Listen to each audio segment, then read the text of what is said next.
Hey guys, what it is, it's Yo Girl Cadillac. Yes, I'm Cadillac Dixon. I'm the Draw My Life prison wife. I'm the legally blind artist that is rapping and painting for justice, hoping to see justice before all fades to black. It's your girl Cadillac. Anyways, I'm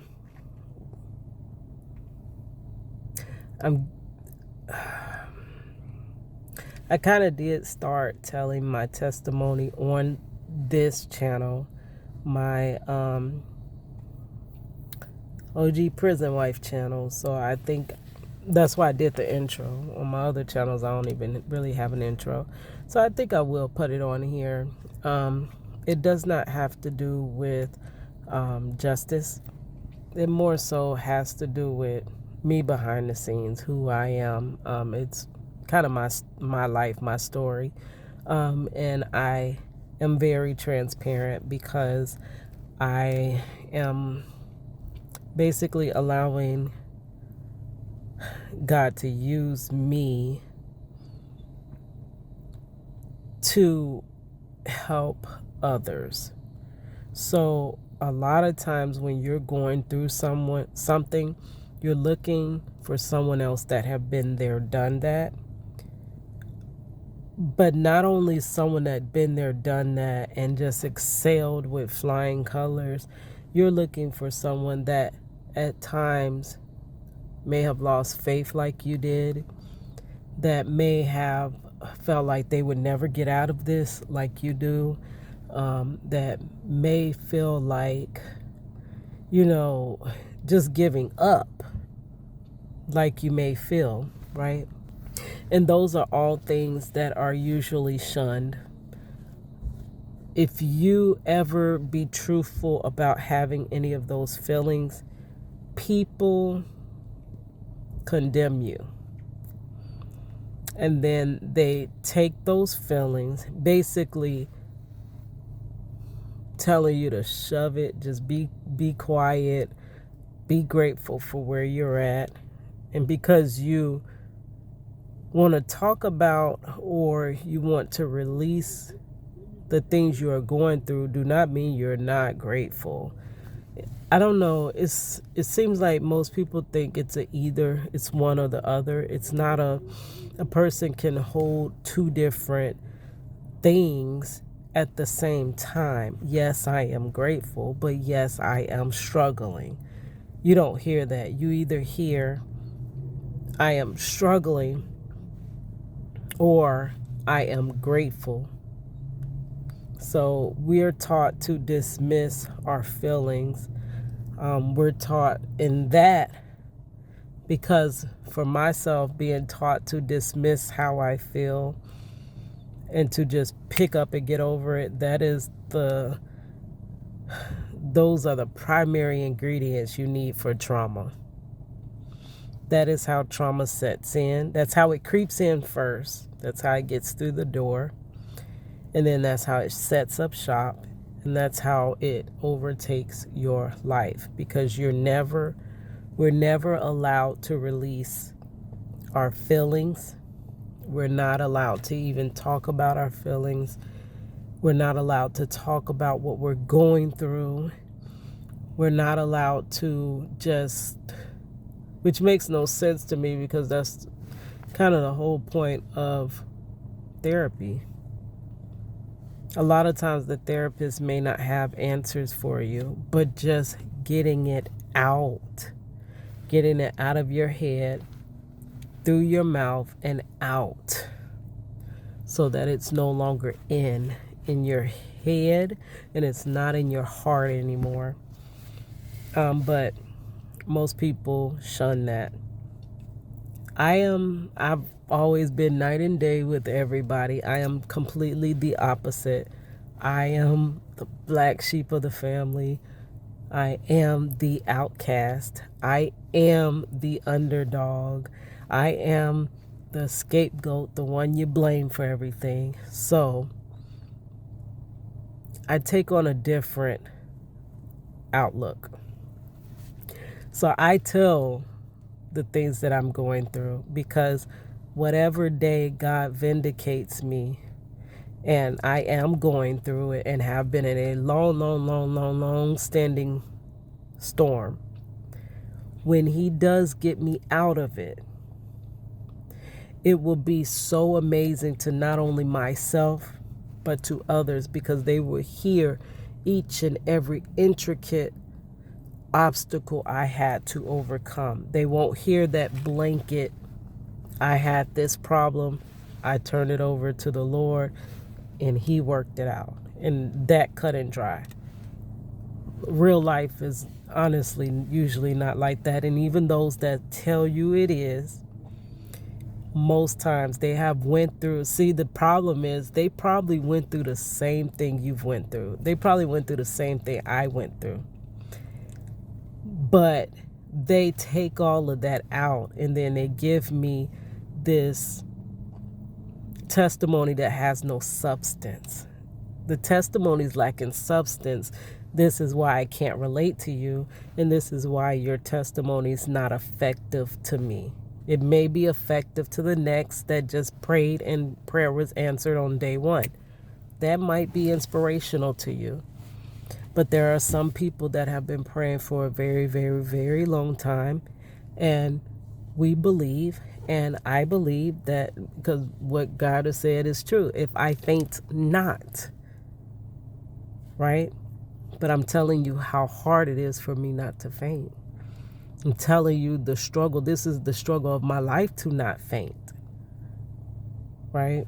But so I'm just going to tell this story of what happened to me today. And this is a good portion of my life that has been like this. Okay, so for me, if you've been here, most people, I check my analytics, most people are first-time viewers and do not return. There's very few people that watch my videos and come back.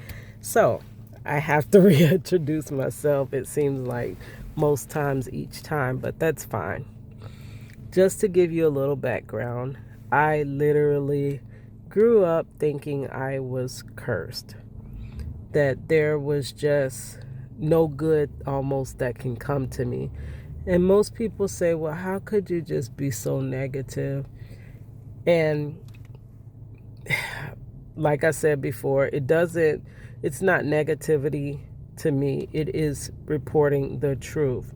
The truth could be a negative situation, but that doesn't mean I'm being negative about the situation. It's just I'm in a bad situation. It's a bad thing. And I'm just telling you that this thing happened, right? But people will package it as negativity and then dismiss you and just give you the antidote that being more positive, it will change. You know who I listen to a lot, and I love listening to him, because he doesn't do that. He tells you how he was finna give up all the time. Like, he tells you how he thought God had forgot about him. He tells you how he had to watch every single person come up but him. He tells you about the struggles of being homeless, and he thought that things like this would never end in his life, and that there was no good that can come from his life. That testimony touches me, because those are many of the feelings I have. And yes, I believe in God. And yes, I believe in the Most High. And I believe that Jesus died for my sins. Yes, I believe all of these things. And I believe he can do it. I believe he can snap his finger, or he doesn't have to snap a finger. It could be a twinkling of an eye and my situation can change. I definitely believe that. But it also as well feels like, though he can do it, I don't know that he will do it in my life, right? Because it's only his will. So it may not be in his will for me to come out of certain situations. It may not be his will for this to occur for me. So in stating that I accept his will if it is his will that I am alone, how is that negative? Because if it is not his will for me to be, for my husband to come home or for me to be with somebody, therefore I will be alone. So how could you tell me to accept his will? But then when I say I accept the will and I mention that I'm okay, that I'm just going to be alone, I just need to accept this. So if I'm making peace with accepting the will or his will, why is that negative? I don't know if you understand any of what I said. It's probably a situation you have to go through to actually understand what I'm saying. But I do feel like I was led to tell my story. So because I am such a different type of person, you may not be able to even resonate with what I'm saying. Maybe this is all going to sound negative to you. So it's fine if you just click off. I mean, but I feel there probably is another person that have been where I have been, that have been through the things I have been through. We don't have the same problems, but you probably had one or two of the same problems that I have had, and you probably can relate. So just to get back to where I was led to tell my testimony. So my testimony, you know how when you go to court, you can't just give that one-sided information. I talk about that all the time, how cases are inculpatory evidence and exculpatory evidence.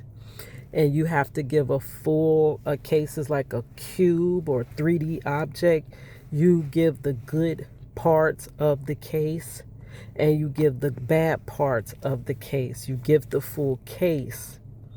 And that is the only way to return a fair and just verdict. But many times in our system, they give you a one side. They give you the bad things that could show the person's guilt. And they never give you anything that could contribute to showing their innocence. So in a testimony, that would be like someone testifying on the stand. If they're asked something that goes against what the person is trying to prove, they still have to give the account of the truth, right? It still happened. Whether it's good, it's bad, it happened. Whether you struggled through it, it happened, right? And I'm not going to just give this sugar-coated, everything's all good, everything did work out in the end. In my life, everything did. But it's been a lot. It really has. And it's hard to keep getting up, picking yourself up, brushing yourself off, keep going. It's hard sometimes to keep believing. I have to say prayers of, Lord, please help my unbelief. I have to say those type of prayers. I have to, let me just get into the story because I'm getting long-winded. We're 13 minutes in already.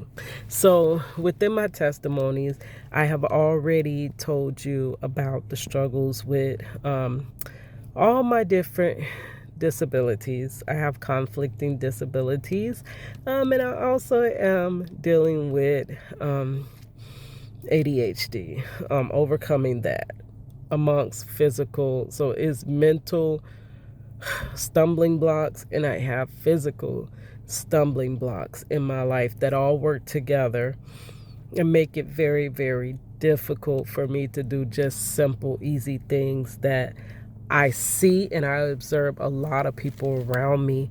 Now, maybe you aren't getting through it so easy because you're giving me that sugar-coated testimony, but I see a lot of other people doing these things easily and overcoming very easily these challenges that kind of almost take me out, that I have to be in the fight of my life to get through, right? So getting back to just always up until 40, I really just thought I was cursed. There could be nothing else good left for me in this life, that it's gonna kind of be just bad things happening because it's always escalated. It's like a bad thing happened and you overcome that, and then a three times bad thing happen and you overcome that, and then even on the weekly basis it's a million things coming after you, and you're like, oh, if I could just get through this, then I can rest easy. And then it's never a rest easy, because you finish one thing and then the next thing is coming after you, and you're like, oh, if I could just get through this tough thing, then I could rest easy. And then no, before you can rest easy, 12 more things coming. I see it as almost like those old school pools. I've done this analogy before, where they were above ground and they were panels. So you're trying to keep the water from coming out the sides of the pool. So you put one side up, and as you run around, that side falls down, because you're trying to keep up another side. And then you get that side up, and then the other side falls down, and then you're just running yourself ragged, because everything on all sides are constantly falling down. And if you pick one thing up, if you take time to focus on one area, the other area of your life is falling apart. Just like, example, focusing in on school, home life falls apart. Focusing on your children, you never get to finish your schoolwork. Focusing in on working all the time, you don't even get to raise your children, because you're just checking in and out. Y'all seeing them hi bye, and then you got to run off to your 2, 3, 4, 5 jobs, however many it takes nowadays to barely survive. So when you're fixing one issue, another issue is currently breaking and falling apart. So it keeps you in a constant motion of trying to keep everything together. Just like when I thought I finished that storage, and I thought, oh, I can rest easy now. Yeah, right. The minute I rested easy, another situation fell apart. Like I was telling you about the renewal, me having to pay all these late fees because I missed that, because I was over here tending to that. So that's what I'm trying to say. So because my life has kind of been a constant, it's been that constantly. It's always several issues at once going on. And I think that once I conquer them, that I will be free to live, right? And it's just not like that. So I started thinking I was cursed. I do have a series that I started some years back on this channel. Everybody, girl, we can't say none online. I'm going to just say it. But you know that show, Everybody Hates Chris? I really, really, really resonate with that character. You try your darndest, hardest, try harder than anyone else you see around you, and you always, it's like a I can't win for losing type thing. You be good, but you get bad for good. You try to do right, and then you get in trouble for, the silliest thing. And everyone around you can do whatever they freely feel like doing, and they get great results. They don't get in trouble, even if they are the ones that did wrong. And it's like, it's reward of bad for good. Bad for good, and getting misfortune for doing the right thing, and that's kind of been my life. So I would make story times of like how no matter what, the worst ends up happening. And they were kind of funny, because it does get funny. It gets kind of comedic, because you're like, I really should have actually expected this. This always happens. It's always this way. This person, just like now, I promise you, I came here to record my video. So 2 cars come. You see, I keep moving my phone, because they come and they're sitting in their cars directly across from me with a empty parking lot where they can park anywhere else, but they park directly in front of me and just shine their light in my face. And it's just an obstruction. It's a obstruction It's a physical thing that's happening in real life, but it's really a tactic that was sent by the enemy to overwhelm and irritate me, right? And it's to get you distracted and keep you off of ever getting to your purpose, right? Keep you out the way. So it's physical things that happen, but it's really a spiritual thing behind it, of why it keeps happening. Like, as many times I promise you, every time no matter what I try to do, I'm always late for work, always barely making it, barely making it. And as I'm trying to run to work every day, my shoestring is coming untied, trying to trip me. I have tripped and fell flat on my face trying to run in and hurry up to work. It's like it's an inevitable thing. Or like you'll be like, okay, I got to hurry up and get in to clock in. And you'll try to take your keys out because I got all this strategically mapped out. And then my apron is getting stuck in the door. So I'm trying to leave out the door as the door is pulling me back, like, or getting caught on my belt loop.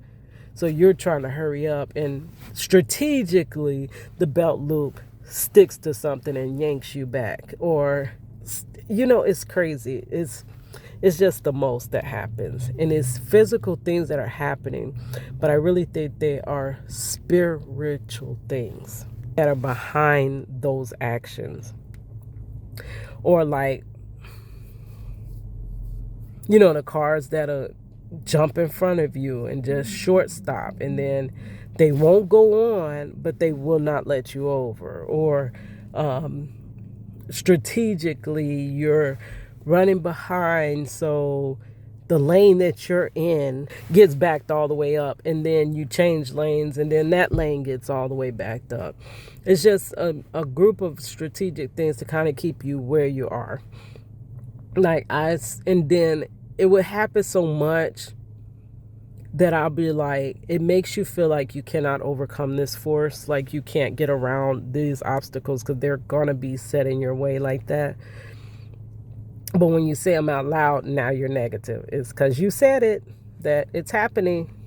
Even when you try your best and it's a high threshold and you go a long time without saying these things, the moment you said it, it's now reverted back to now it's your fault because you said it.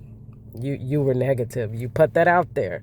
So now that's why that justifies all the stuff that's coming at you because you said it. That one time when you really were boiling over to the top because you have nobody to talk to, you cannot release it, and you boiled over so much that you could not contain it no more. And now because you said it, it's your fault. Got to stop talking like that, So we'll call this Everybody Hates Cadillac. This is my series of when I tell these stories. And so, anyways, yesterday I went to Disney with the family. My sister, I love to get her out the house because she's epileptic. I'm caregiver to her.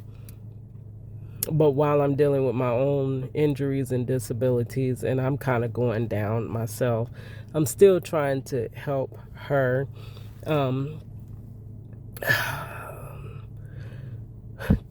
Trying to still live a portion of my life, whatever life I have left, on this earth. So my daughter, my grandchildren, and my sister went to Disney. Beautiful day.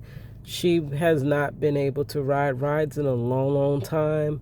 And it's just joyous to see her to be able to ride some rides without going into seizing, to have some type of life without going into seizing. Do you know how much she missed out in her life? And I observed from when I was a child. She's been having grand mal seizures since age 3. And she is 35. So I have had to witness the suffering, wishing I could just put all that on me. My life ain't going nowhere anyway. I'm all messed up. Just let me have that burden added if you could take it from her. But in life we can't do that. We all have our own crosses to bear. But as much as I can be, to as much as I can, I feel like sometimes my life is hopeless, that I want to become the hope in somebody else's life if I can. Or because my life is helpless, I want to become the help in somebody else's life so that my life actually means some purpose, right? So, and I need to, chill my mind because I'm going through so many things. I'm going down fast. I'm not going to be able to work like this. The economy's out of control. I can't even keep up. I live well below poverty. I work so hard to be so broke. All the things I'm accepting, that all the things I did to overcome in my life are becoming for naught, and just praying that they weren't all in vain, but feeling like, yes, it's all been in vain, right? So sometimes I get tired of it and I just want to live. I just want to live. I just want to get up, be a regular person, live, go lay back down. But every time it feels like I take a moment to live, everything in the background is falling apart. So it's almost like I get punished for just taking a few moments and being a regular human, without being a rat just on a hamster wheel.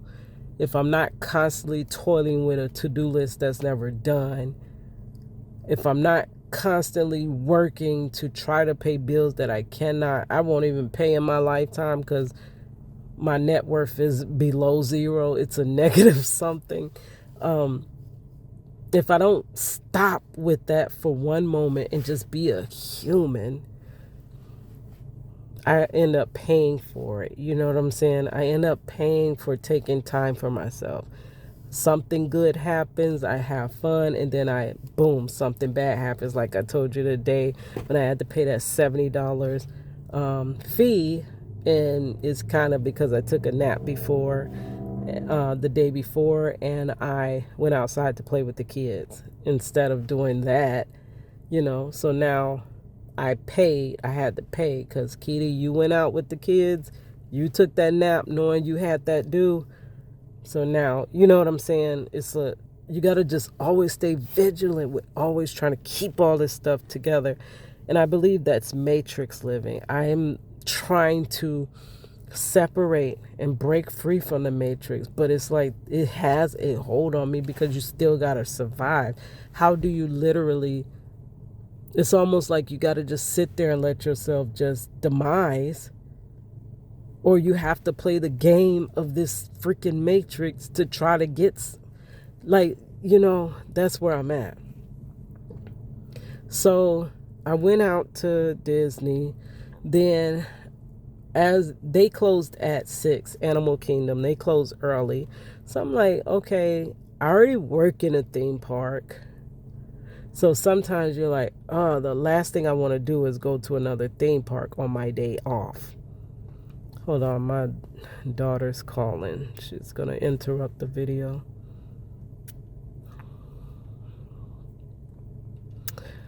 They always call when I put the camera in my face. That's the cue to call. Okay, so